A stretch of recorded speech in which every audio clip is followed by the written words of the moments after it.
Hello students, आज हम लेके आए हैं नीट फिजिक्स में 90 मार्क्स फिक्स के क्वेश्चन और यह कह सकते हैं टॉपिक्स जो कि ये तो 90 मार्क्स तो यहाँ से पक्के हैं। मैं दूसरे 180 मार्क्स और ज़्यादा मार्क्स के क्वेश्चन में वो टॉपिक क्यों नहीं लाया हूँ, क्योंकि 90 मार्क्स के अबव आप प्रेडिक्ट कर ही नहीं सकते फिजिक्स में कहाँ से क्वेश्चन आएगा। पर 90 मार्क्स तो मैं फिक्स बता सकता हूँ कि यहाँ से ही आएगा। ठीक है स्टूडेंट्स,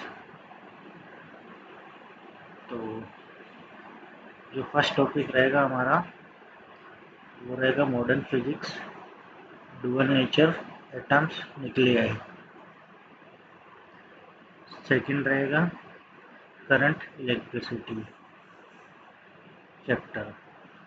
थर्ड रहेगा सेमीकंडक्टर्स और फोर्थ है units and measurement, oscillations, SHM, ray optics पे, इलेक्ट्रोस्टैटिक्स पे, ग्रेविटेशन पे, थर्मोडायनेमिक्स पे, काइनेटिक्स पे। और फिर उसके बाद में इलेक्ट्रोमैग्नेटिज्म, द डायरेक्शनल ट्रियो। 12 से 16 मार्क्स पक्के हैं। Already electrostatic, these chapters are pure logic. Moving charges and magnetism focus strictly on Lorentz force and magnetic field due to circular rule, right hand rule. Magnetism and matter, ठीक है, this is almost entirely theoretical. Master the properties of dia, para and ferromagnetic materials. This is almost always one direct question here. ठीक है, electromagnetic induction पे EMI पे question पूछता है, Lenz law पे direct question आता है, डायरेक्शन करंट, मोशनल ईएमएफ पे, अल्टरनेटिंग करंट एंड ईएमएफ पे 12 मार्क्स के क्वेश्चन बनते हैं हमेशा। Alternating current 100% focus on LCR circuits, circuits and resonance. If you understand the phasor diagram logic, voltage leads current L, leads in C, you can solve the AC problem. ठीक है, EM waves, easiest 4 marks in the paper. Memorize the electromagnetic spectrum, order of frequency, wavelength, and the basic properties. Wave optics, interference and polarization. Since you are already doing ray optics, adding wave optics is a natural step. Young's double slit पढ़ लीजिए एक बार, formula, Bristol law पढ़ लीजिए, moles law पढ़ लीजिए, bulk matter, mechanical properties of solids, Young's modulus, stress strain curve, Bernoulli principle पढ़ लीजिए, thermal properties specific heat, Newton's law of cooling, G T images, static mark, road map, 90 mark gap, topic रहेंगे magnetic effects, EMF, AC, EMF waves, wave optics, fluids, work energy, power और rotational motion। तो मैं ये 90 marks तो आपके लिए fix लेके आया हूँ, ये आपसे कोई नहीं ले सकते। 90 मार्क्स तो फिक्स हैं आपके। बाकी इसके अलावा टॉपिक में गारंटी नहीं ले सकता कि कहाँ से आएंगे, पर 90 मार्क्स के क्वेश्चन मैंने आपको बता दिए हैं कि 90 तो मार्क्स यहाँ से आएंगे, क्वेश्चन फिक्स है। आप कुछ भी कर लीजिए, पेपर भले ही पूरे किसी भी तरीके से चेंज कर लेंगे तो भी यहाँ से 90 मार्क्स तो बनेंगे ही बनेंगे। इससे अलावा इससे बाहर कभी नहीं बन सकता पेपर। और बात है डीप से बनता है डिप्रेशन, तो मैं ज़्यादा डीप में नहीं जाऊँगा, तो ज़्यादा मैं दिक्कत नहीं देता बच्चों को।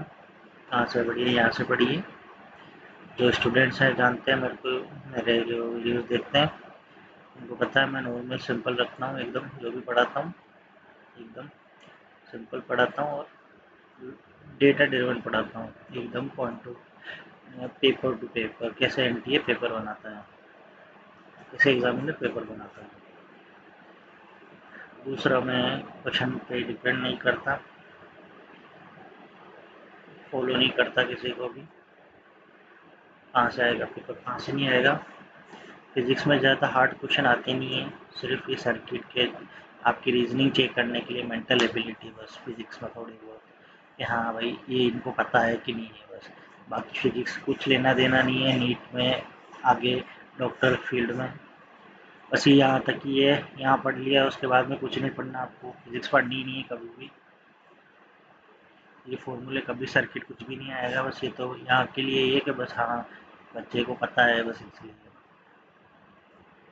और बाकी मैंने आपको टॉपिक बता दिए, 90 मार्क्स फिक्स, इसके अलावा आपको दुनिया में कोई नहीं बता सकता कि 90 मार्क्स के अलावा क्या आ सकता है, ये मैंने बता दिया आपको। और उसके 90 मार्क्स के अलावा आप कुछ कहीं पे भी देख लीजिए, इसके हार्ड में मैं क्या कोई दुनिया में कोई नहीं बता सकता आपको, क्योंकि क्वेश्चन कहाँ से आ जाए कहाँ से बना दे किसी को पता नहीं है।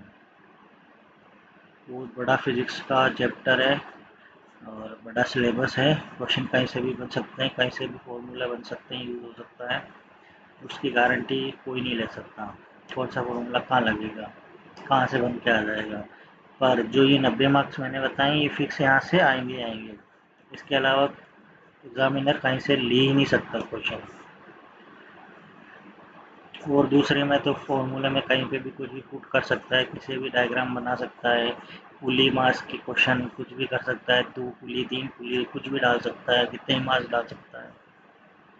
सर्किट में जैसे बना दिया तो सर्किट अपन की फिक्स पता है अपन को सर्किट कैसा क्या है, बस रेजिस्टेंट डायोड कैपेसिटर यही डालेगा और उसके अलावा कुछ नहीं डालेगा।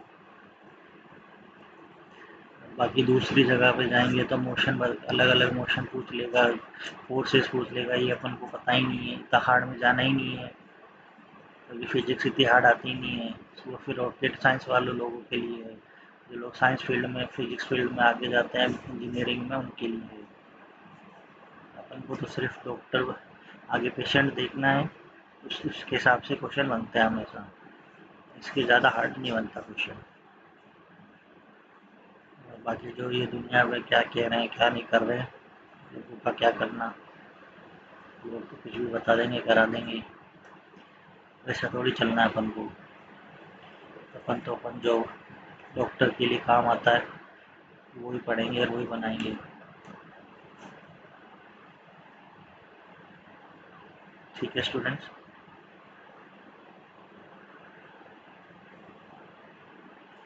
तो आपको जो भी डाउट है आप कमेंट सेक्शन में ज़रूर पूछें, जो भी आपको डाउट आ रहे हैं।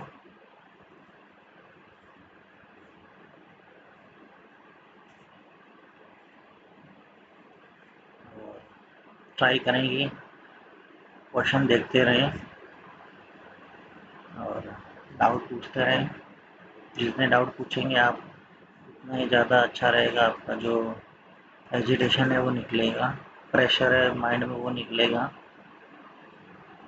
और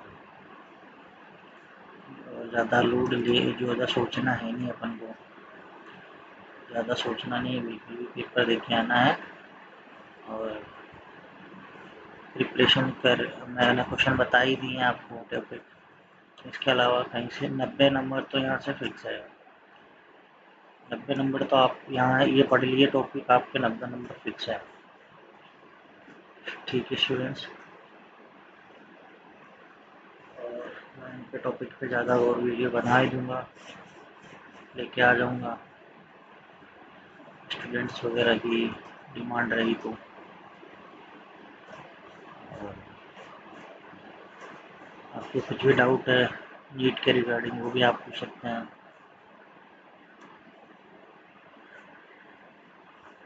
कुछ भी आपको इशू आता है तो आप डायरेक्ट कमेंट कर सकते हैं।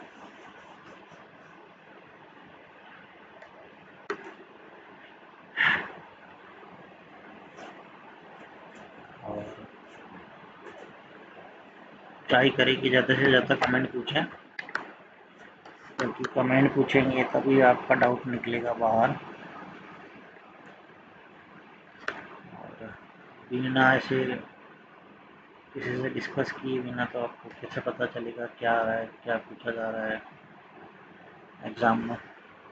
Thank you students.